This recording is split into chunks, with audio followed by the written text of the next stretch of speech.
बहुत ही सम्मान के योग्य नेतागण,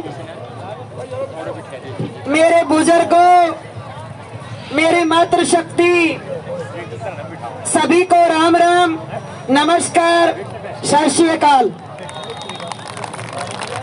क्योंकि मेरा रिश्ता अभी बताया है कि नैन खास से है, पर मैं हरियाणा की गांव अरेवा की बेटी हूं, मैं हरियाणा की ही हूं। तो मुझे मान महसूस होता है कि आज ये मेरी मातृशक्ति इस आंदोलन की वजह से, इस आंदोलन की वजह से बाहर निकलने का, बात सुनने का, अपने विचार रखने का मौका इन मेरी काकी ताइयों को मिला। कहने में तो पहले भी, कहने में नहीं सच में है, क्योंकि मैं हरियाणा की संस्कृति को अच्छी तरह से समझती हूँ। मैं भी इसी संस्कृति में पैदा हुई हूँ और इसी को अभी भी जी रही हूँ। सिर्फ इतना ही फर्क है कि मेरी शादी को 37 साल हो गए, मैंने 5 साल पहले घूंघट छोड़ दिया, इन्होंने अभी तक छोड़ा नहीं, बस इतना ही फर्क है। मैं भी घूंघट निकालती थी गांव अंडाना में। एक बार मुझे मौका मिला, गांव में डिप्टी सीएम भट्टल जी आई और मेरे गांव के बुजुर्गों की इच्छा थी कि मैं गांव के संदर्भ में उनसे सवाल करूं। तो मैं बोली, ताऊ मैं एक बात चाहूं, अगर आप मुझे इजाजत दे दो तो मैं आज गांव में ओला खोलना चाहूं। तो मेरे बुजुर्गों ने मुझे स्टेज पे इजाजत दी और शाबाश दी जब मैंने डिप्टी सीएम से सवाल किए कि हमारे देश को हरियाणा से अलग हुए पंजाब को इतने साल होने के बावजूद भी, जिसको अपने हरियाणा को बंटवारे में कुछ नहीं दिया, आज भी हमें नरवाना, टवाना और अस्पताल कैथल के यूज करने पड़ते हैं। तो पंजाब में 70 किलोमीटर तक अंदाना से कोई हॉस्पिटल तक भी नहीं, कोई स्कूल भी नहीं। जब मैंने अपने गांव के बारे में डिप्टी सीएम से बात की तो मेरे बुजुर्गों ने शाबाश दी कि शाबाश है तेरी जमनाड़ी ने, और बेटा गलती करी, आज तक तूने ओला नहीं खोलिया तो आज देर कर दी, तो आज सारा गांव आपको सम्मान से इज्जत देता है। तो सिर्फ इतना ही फर्क है कि मैंने गांव में ओला छोड़ दिया, और कोई फर्क नहीं है।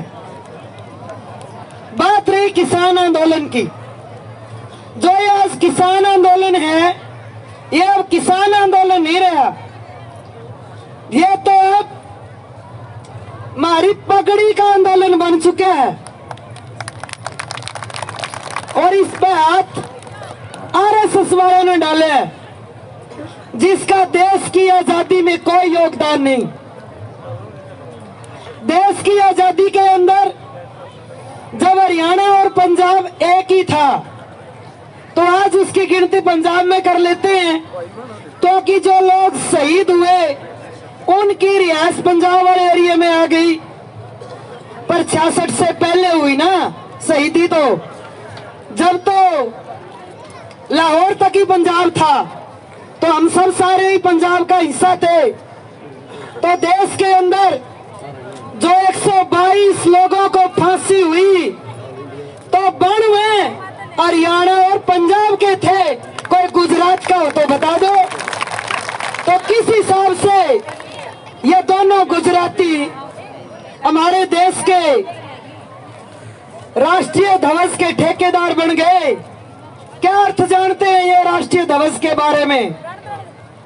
इनके आरएसएस वालों ने जयपुर की हाईकोर्ट के ऊपर लाल किला से, सॉरी हाई कोर्ट से राष्ट्रीय ध्वज उतार के अपना आरएसएस का झंडा लहराया।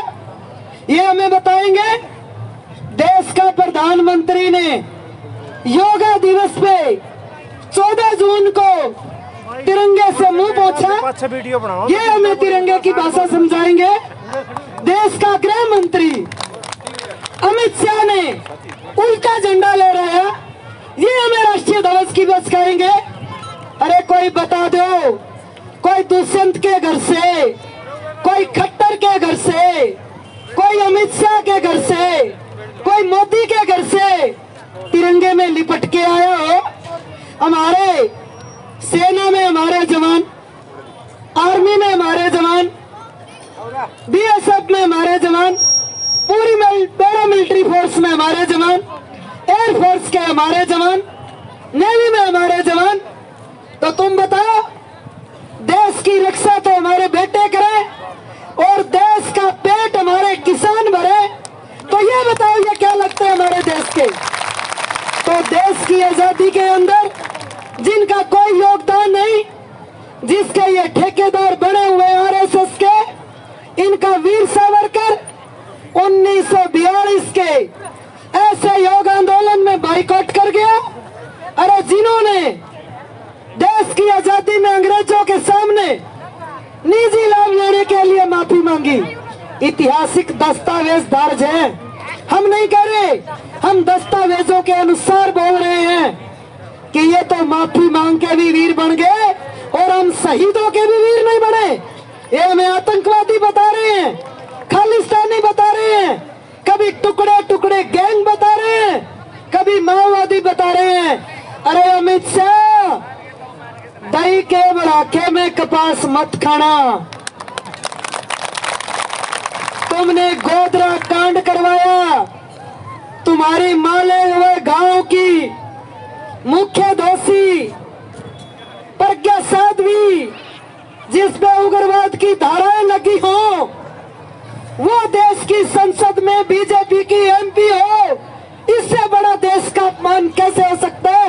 ये है राष्ट्र का अपमान, जहाँ उग्रवादी लोग देश की सबसे बड़ी पंचायत में बीजेपी के निशान पे चुने जा रहे हो। तुम हमें देशभक्ति सिखाओगे?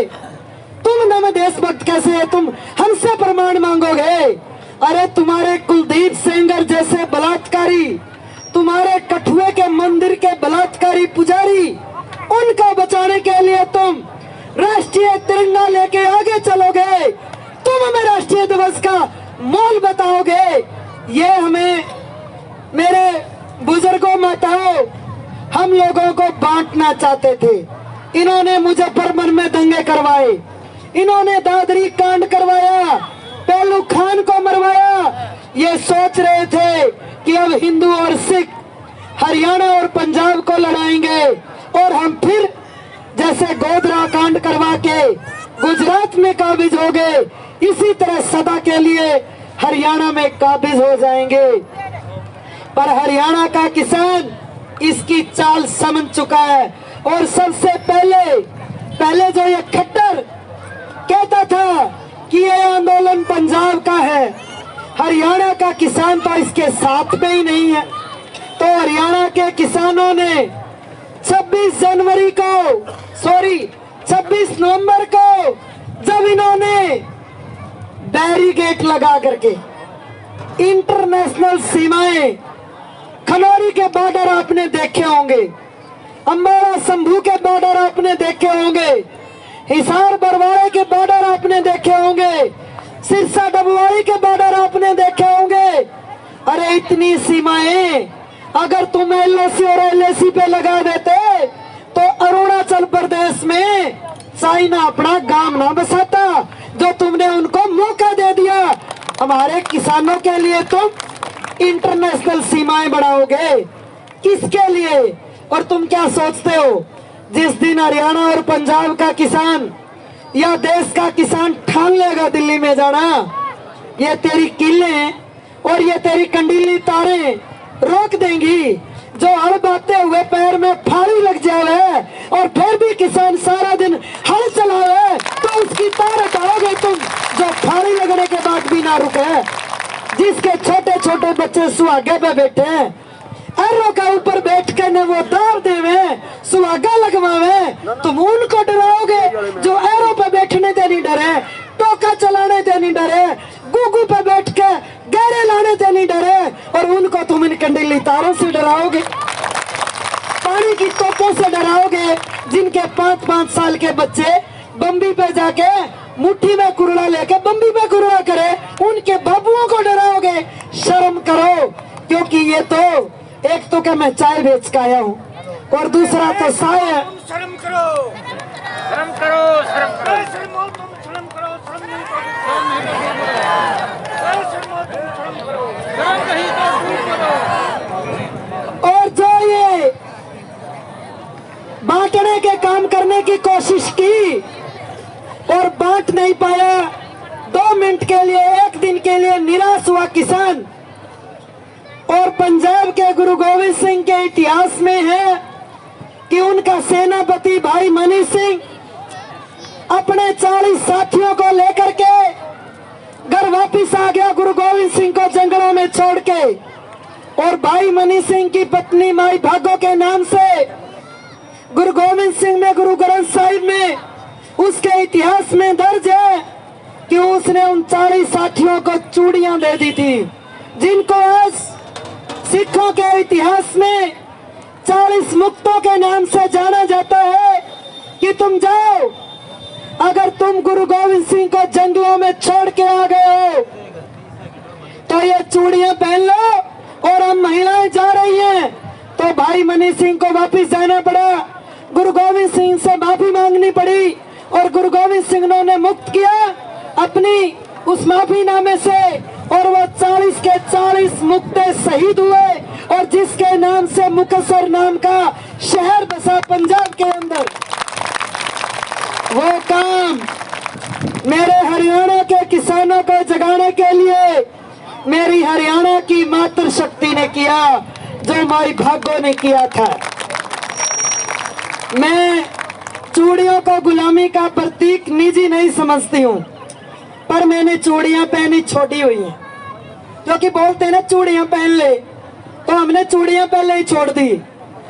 तो मेरी बहनों ने, मेरी माताओं ने, मेरी भाभियों ने करनाल और रोहतक रोड पे चूड़ियां और चूंदड़ी दिखाई, जो वापस ट्रॉली लेके आ रहे थे कि ये ले जाओ। अगर तुम डर के भाग रहे हो तो तुम मोदी और खट्टर के अरमानों को पूरा कर रहे हो। तो माई भागो का काम मेरी इस मातृ शक्ति ने किया, शायद वह इतिहास में जगह ना मिले। मेरे चाचे, ताऊ, भाई, दादा के उम्र के बुजुर्ग भी हैं, बुरा मत मानियो, क्योंकि हमारा देश पुरुष प्रधान समाज अभी भी है। कुछ औरतें हैं जिनको मौका मिला है, पर उन कुछ औरतों ने भी जो देश के अंदर कुर्बानी का काम किया है, उनको भी वो इतिहास में जगह नहीं मिली है।